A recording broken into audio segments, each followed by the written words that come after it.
Hello అండి అందరికీ welcome to study at the channel. So ఎలా ఉన్నారు, బాగున్నారా?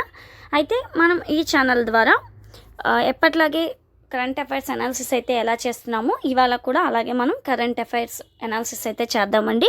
టాప్ 30 క్వశ్చన్స్ మీ ముందుకు తీసుకురావడం అయితే జరిగింది.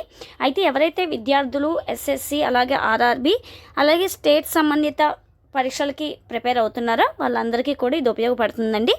అలాగే ఫస్ట్ టైం ఎవరైతే ఈ ఛానల్ చూస్తున్నారో ఈ ఛానల్ని సబ్స్క్రైబ్ చేసుకోండి. అలాగే వీడియో నచ్చినట్లయితే లైక్ కూడా చేయండి. సరేనండి, ఇక ఆలస్యం చేయకుండా ఇవాళ సెషన్ని చూసేద్దాం. సో ఫస్ట్ క్వశ్చన్ మీ ముందు ఉంది. సో దీని యొక్క ఆన్సర్ ఏంటో మీరు చెప్పగలగండి. ఫస్ట్ క్వశ్చన్ చూడండి. భారత్లో దక్షిణ ఈశాన్య ప్రాంతంలో తొలి ఎమర్జెన్సీ ల్యాండింగ్ సౌకర్యం ఏ నగరంలో ప్రారంభించబడింది? ఏంటండి, దక్షిణ ఈశాన్య ప్రాంతంలో తొలి ఎమర్జెన్సీ ల్యాండింగ్ అనేది ఏ నగరంలో స్థాపించబడిందండి? సో ఆప్షన్ వచ్చేసి కరెక్ట్ ఆప్షన్ ఏంటండి, ఆప్షన్ బి. అయితే ఈ దక్షిణ ఈశాన్య ప్రాంతం ఏదైతే ఉందో డిబ్రూగఢ్లో ఎమర్జెన్సీ ల్యాండింగ్ సౌకర్యం అయితే లాంచ్ చేయడం జరిగింది. సో ఫస్ట్ క్వశ్చన్ యొక్క ఆన్సర్ ఏంటండి, ఆప్షన్ బి అనేది కరెక్ట్ ఆన్సర్. నెక్స్ట్ క్వశ్చన్ చూడండి. Question number 2. భారత్లో గ్రాఫీన్ పాలసీకి అనుమతి ఇచ్చిన రాష్ట్రం ఏది? భారత్లో గ్రాఫీన్ పాలసీకి అనుమతి ఇచ్చిన రాష్ట్రం ఏదండి? ఆప్షన్ సి కేరళ అండి. గ్రాఫీన్ పాలసీకి అనుమతి ఇచ్చిన రాష్ట్రం Kerala. So option C correct answer అండి. Next question number 3. భారత్లో మొత్తం స్థాపిత విద్యుత్ సామర్థ్యంలో అత్యధిక వాటా ఏ వనరుకు చెందింది? భారత్లో మొత్తం స్థాపిత విద్యుత్ సామర్థ్యంలో అత్యధిక వాటా ఏ వనరుకు చెందిందండి? ఎస్, పునరుత్పాదక శక్తికి సంబంధించిందండి. అయితే మొత్తం ఏదైతే విద్యుత్ ఉందో దానిలో మనకి దేనికి ఎక్కువ వాటా ఉందండి? పునరుత్పాదక శక్తికి అయితే ఎక్కువ వాటా ఉంది. Next question number 4.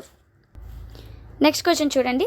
Bharat biotech industry RDI fund ఏ ఉద్దేశంతో ప్రారంభించబడింది? క్వశ్చన్ ఏంటండి, Bharat biotech industry RDI fund ఏ ఉద్దేశంతో ప్రారంభించబడింది? ఏ ఉద్దేశంతో ప్రారంభించబడిందండి? బయోటెక్ నవీనత పెంచడానికైతే ఈ ఆర్డీఐ ఫండ్ని ప్రారంభించడం అయితే జరిగింది. సో మీ అందరి నుంచి ఒక రిక్వెస్ట్, ఎవరైతే ఈ ఛానల్ని ఫస్ట్ టైం చూస్తున్నారో వాళ్ళందరూ కూడా ఛానల్ని సబ్స్క్రైబ్ చేసుకోండి. ఎందుకంటే మరిన్ని నోటిఫికేషన్స్ మన ఛానల్ నుంచి రావాలంటే మీరు సబ్స్క్రైబ్ చేసుకోవడం అనేది అవసరం. అలాగే ఛానల్ని సబ్స్క్రైబ్ చేయడంతో పాటు వీడియో నచ్చినట్లయితే లైక్ కూడా చేయండి. నెక్స్ట్ క్వశ్చన్ చూడండి. Next question. జనవరి 2026లో భారత్ యొక్క మొత్తం వస్తు సేవల ఎగుమతులు ఎంత నమోదయ్యాయి? అయితే ఈ క్వశ్చన్ అడగడం జరుగుతుంది. అంటే మనకి ఎకనామికల్లీ బేస్డ్ క్వశ్చన్స్ అడగడంలో ఇదైతే అడిగే ఛాన్స్ అయితే ఉందండి. సో దీని మీద మీరు ఫోకస్ పెట్టండి. అయితే మొత్తం వస్తు సేవలు అంటే మనకి గూడ్స్ సర్వీసులు అవి ఉంటాయి కదా, అందులో మన ఎగుమతులు ఎంత నమోదయ్యాయి అండి? $80 బిలియన్లు అయితే నమోదు అవ్వడం అనేది జరిగింది. నెక్స్ట్ క్వశ్చన్ చూద్దాం ఏంటో. నెక్స్ట్ క్వశ్చన్ చూడండి. Question number 6.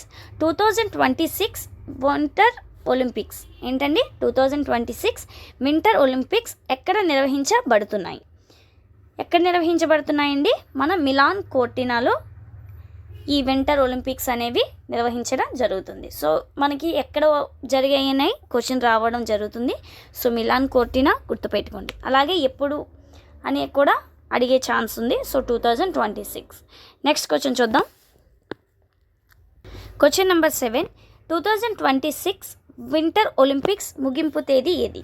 అయితే మనకి ఆర్ఆర్బీ కానీ ఎస్ఎస్సి కానీ స్టేట్ సంబంధిత ఏవైతే ఎగ్జామ్స్ ఉన్నాయో ఎప్పుడైనా సరే ఒలింపిక్స్ అంటే ఏవైనా ఆటలు ఒలింపిక్స్ కానీ పారా ఒలింపిక్స్ కానీ సమ్మిట్స్ కానీ ఎలా అడుగుతారంటే ప్రారంభ తేదీ అడుగుతాడు, అలాగే ముగింపు తేదీ కూడా అడుగుతారనమాట. సో మనం ఏం చేయాలంటే థీమ్ గుర్తుపెట్టుకోవాలి, ఎక్కడ జరుగుతుందో గుర్తుపెట్టుకోవాలి, అలాగే starting date and ending date. Okay, so 7 యొక్క ఆన్సర్ ఏంటండి?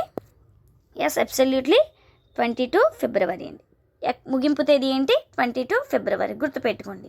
ఏంటి ముగింపు తేదీ అండి? Winter Olympics. ఎక్కడ జరుగుతుంది? మిలానా కోర్టినాలో ఇది జరగడం అయితే జరుగుతుంది.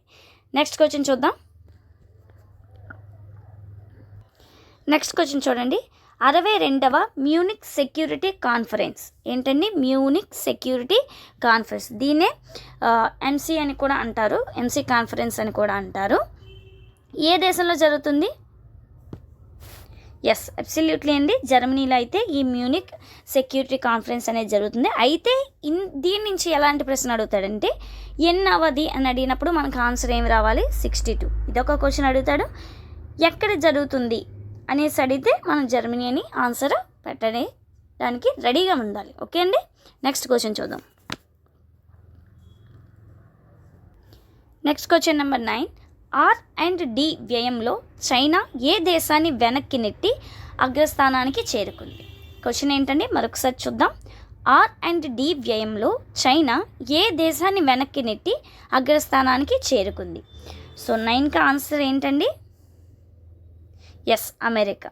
అమెరికా ఏంటంటే చైనా అమెరికాని వెనక్కి తొక్కి అగ్రస్థానం కంటే పై టాప్ పొజిషన్కి అయితే వెళ్ళడం జరిగింది. సో యుఎస్ఏ అండి. నెక్స్ట్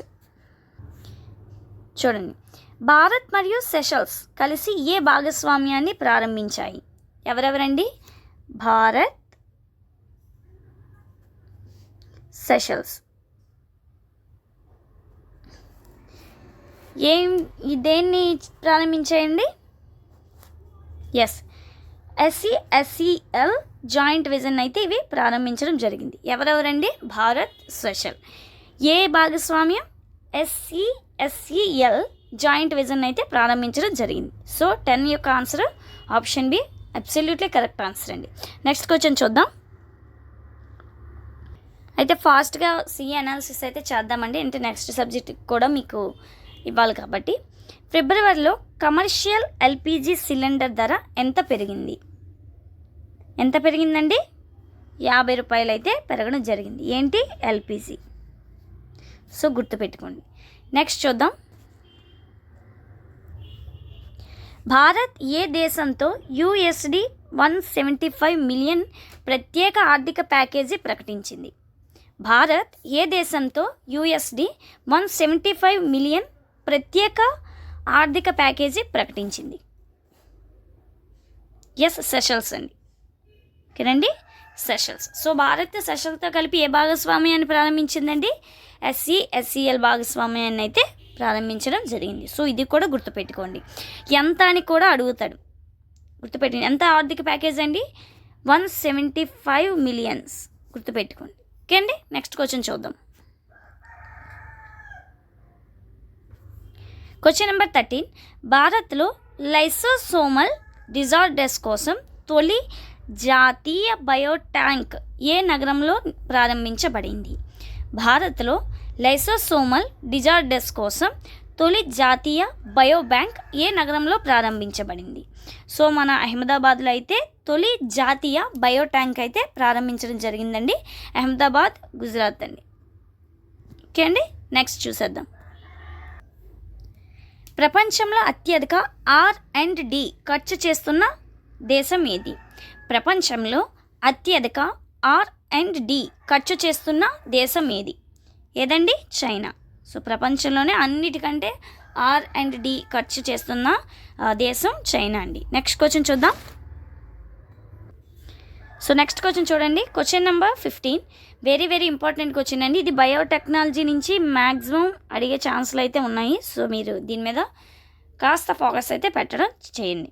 కొత్త KFD వ్యాక్సిన్ ప్రస్తుతం మానవ పరీక్షల్లో ఏ దశలో ఉంది?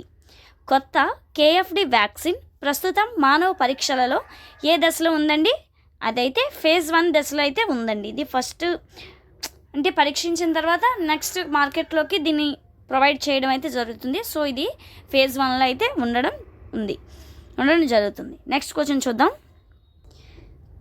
క్వశ్చన్ నెంబర్ 16 చూడండి. FIDE free style chess world championship 2026 టైటిల్ను ఎవరు గెలుచుకున్నారు? FIDE free style chess world championship 2026 టైటిల్ను ఎవరు గెలుచుకున్నారండి? So Magnus Carlsen. ఎవరండి? Magnus Carlsen. ఏ టైటిల్ అండి? Free style chess world championship 2026 టైటిల్ని మాగ్నస్ కార్లెన్స్ అనేవారు దీన్ని సొంతం చేసుకోవడం అయితే జరిగింది. నెక్స్ట్ క్వశ్చన్ చూద్దాం. Question number 17. ఫిబ్రవరి 4న ఏ దినోత్సవాన్ని జరుపుకుంటారు? ఫిబ్రవరి 4ని ఏ దినోత్సవం జరుపుకుంటారండి? వరల్డ్ క్యాన్సర్ డేని అయితే జరుపుకోవడం జరుగుతుంది. అయితే మీకు ఎగ్జామ్స్ అంటే మన ఆర్ఆర్బీ కానీ ఎస్ఎస్సి నుంచి కానీ మ్యాక్సిమం ఎలా అడుగుతారంటే ఇంపార్టెంట్ డేస్ నుంచి అడుగుతారండి. అంటే పర్యావరణ దినోత్సవం కానీ, లేదంటే వాటర్ డే కానీ, నెక్స్ట్ సైన్స్ డే కానీ, థీమ్స్ కూడా గుర్తుపెట్టుకోండి. ఓకే అండి, మనం ఏం చేయాలంటే ఇంపార్టెంట్ డేస్ గుర్తుపెట్టుకోవాలి, థీమ్స్ కూడా గుర్తుపెట్టుకోవాలి. అయితే మీకు ఈసారి ఇంపార్టెంట్ డేస్ అలాగే థీమ్స్తో పాటు ఒక కొత్త వీడియోని కూడా నేను మీకు ప్రొవైడ్ చేస్తాను. సో అందరూ కూడా చదవండి, ఎందుకంటే మ్యాక్సిమం మనకి ఆర్ఆర్బీ అనేది నెక్స్ట్ మంత్లో ఉంది కాబట్టి సో దాని మీద ఫోకస్ పెట్టండి.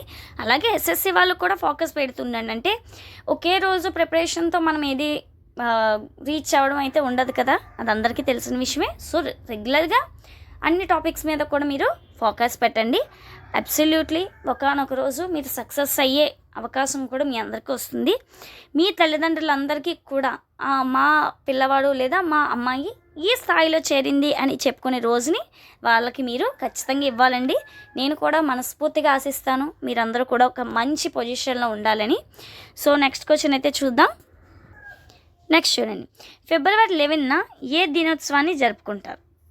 ఫిబ్రవరి 11న ఏ దినోత్సవం జరుపుకుంటారండి? మహిళలు మరియు బాలికల విజ్ఞాన శాస్త్ర దినోత్సవం. ఏంటండి? మహిళలు మరియు బాలికల విజ్ఞాన శాస్త్ర దినోత్సవాన్ని అయితే జరుపుకోవడం జరుగుతుంది. నెక్స్ట్ క్వశ్చన్ చూద్దాం.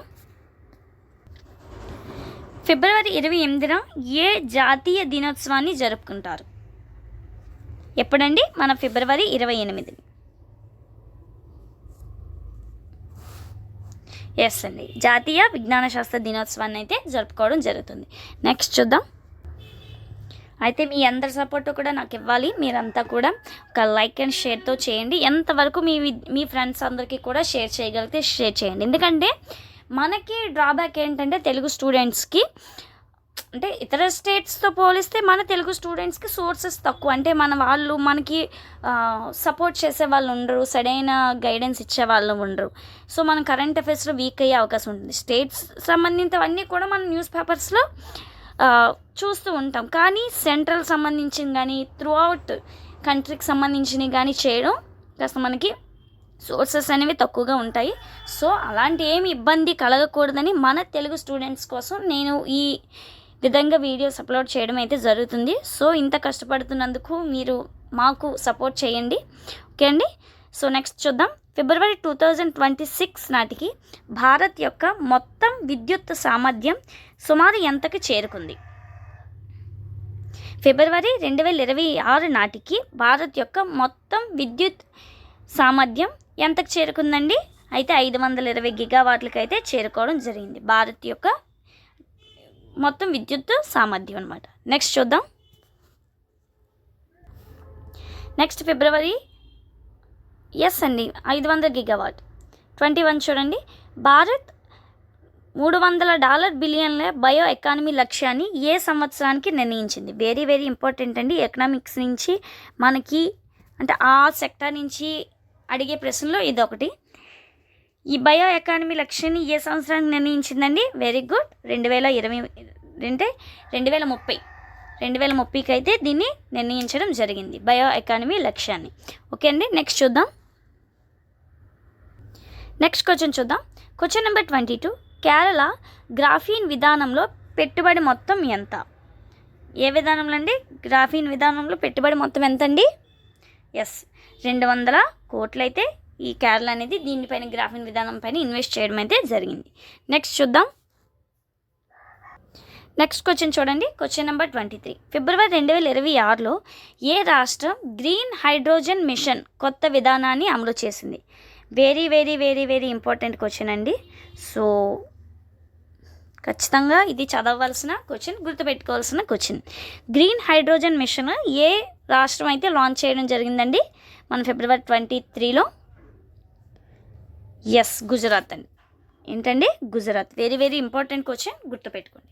Next question number 24. ఏ రాష్ట్ర ప్రభుత్వం యువ స్టార్టప్ ప్రోత్సాహక పథకం 2026 ప్రారంభించింది? ఇది కూడా మోస్ట్లీ అడిగే ఛాన్సెస్ అయితే ఉన్నాయి, దీనికి కూడా మనకి స్టార్ పెట్టుకోండి. ఏ రాష్ట్ర ప్రభుత్వం యువ స్టార్టప్ ప్రోత్సాహక పథకం 2026లో ప్రారంభించిందండి? 24 యొక్క ఆన్సర్ ఏంటి? మధ్యప్రదేశ్. మధ్యప్రదేశ్ అయితే యువ స్టార్టప్ ప్రోత్సాహక పథకాన్ని అయితే దీనికి అందించడం జరిగింది. నెక్స్ట్, భారత్లో తొలి AI ఆధారిత వ్యవసాయ పర్యవేక్షణ వ్యవస్థ ఎక్కడ ప్రారంభించడం జరిగింది? అయితే దీనికి మనకి ఎలా అడుగుతాడంటే అగ్రికల్చర్ బేస్లో క్వశ్చన్ అడగవలసి వస్తే ఈ క్వశ్చన్ మస్ట్ అండ్ షుడ్గా అడిగే అవకాశం ఉంటుంది. ఏంటండి, భారత్లో తొలి AI ఆధారిత వ్యవసాయ పర్యవేక్షణ వ్యవస్థ ఎక్కడ ప్రారంభించడం జరిగిందండి? Most important question. అదే ప్రాంతం కాదు, మన తెలంగాణ ప్రాంతం. సో మన తెలంగాణ ప్రాంతంలో AI ఆధారిత వ్యవసాయ పర్యవేక్షణ సంస్థను అయితే లాంచ్ చేయడం జరిగిందండి. నెక్స్ట్, ఫిబ్రవరి 2026లో భారత్ ఏ దేశంతో కలిసి ధర్మా గార్డియన్ రక్షణ విన్యాసం నిర్వహించబడింది? ఇది కూడా ఇంపార్టెంట్ అండి. మనకి నావీ నుంచి కూడా అడుగుతారు, అంటే విన్యాసాలు ఏమేమి చేసినప్పుడు మనల్ని అడుగుతారు. అలాగే మనకి ఒక్కొక్క సెక్టర్ నుంచి ఒకటి అడుగుతారు. ఇప్పుడు స్పేస్కి సంబంధించింది అయితే ఏ అంతరిక్షంలో ప్రయాణించబడింది, ఎక్కడ, దాని యొక్క మోటివ్ ఏంటి, అయితే ఏ ద్రవంలో చేరుతుంది.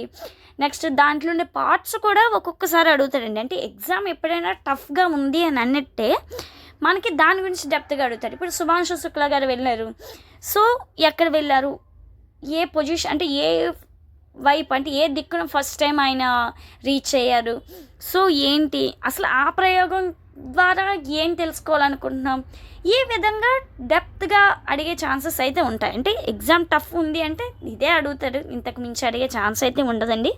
సో అవన్నీ కూడా మనం గెస్ చేసి ప్రిపేర్ అయినట్లయితే డెఫినెట్లీ సక్సెస్ అనేది వస్తుంది. సో ఆన్సర్ ఏంటండి? జపాన్. సో భారత్, జపాన్ కలిసి ధర్మా గార్డియన్ రక్షణ విన్యాసం అయితే నిర్వహించడం జరిగింది. నెక్స్ట్ చూద్దాం, భారత్లో ఏ నగరంలో జాతీయ సముద్ర సదస్సు నిర్వహించడం జరిగింది?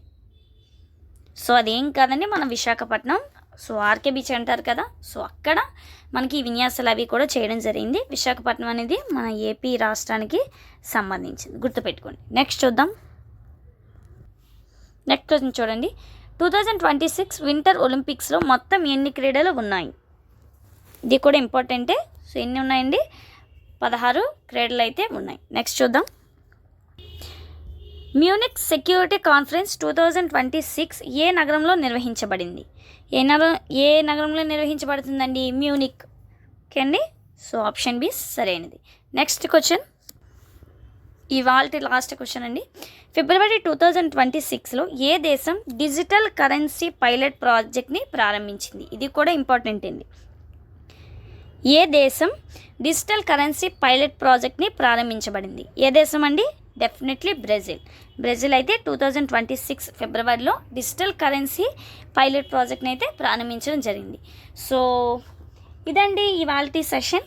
అయితే మీకు ఏమైనా డౌట్స్ ఉంటే కమెంట్ బాక్స్లో కమెంట్ చేయండి. అలాగే ఏక రిక్వెస్ట్ మీ నుంచి ఏంటంటే, ఎవరికైనా సరే ఏ సబ్జెక్ట్ పైన అయినా మేడం మాకు ఈ సబ్జెక్ట్ పైన డిమాండింగ్ కావాలి, అంటే ఈ సబ్జెక్ట్ క్వశ్చన్స్ మీద మీరు వీడియోస్ అవి ప్రొవైడ్ చేయండి అనేలా ఉంటే మీరందరూ కూడా కమెంట్ చేసి ఏ సబ్జెక్ట్ నుంచి మీకు క్వశ్చన్స్ ప్రాక్టీస్ MCQs కావాలనుకుంటున్నారో చెప్పండి. డెఫినెట్లీ మీ అందరి డిమాండ్ కొరకు నేను వీడియోస్ అయితే చేయడం జరుగుతుంది. సో ఎవ్రీడే ఈ ఛానల్ యందు కరెంట్ అఫైర్స్ అవి కూడా మనం అనాలిసిస్ చేద్దాం. అలాగే అంటే ఇంకా ముందుగా అయితే నేను పాలిటీ క్వశ్చన్స్ కూడా మీ అందరికీ ఇవ్వడం జరుగుతుంది. అంటే SSC RRB దృష్టిలో పెట్టుకుని, అలాగే స్టేట్ నుంచి కూడా. అంటే పాలిటీలో మనకి ఏం జరుగుతుందంటే, పాలిటీలో చేంజింగ్ అనేది ఏమి ఉండదండి. కోర్టు కేసులు ఏమైనా తీర్పులు అవి ఉంటే అవి మాత్రమే మనకి చేంజింగ్ చేసుకునే అవకాశం ఉంటుంది.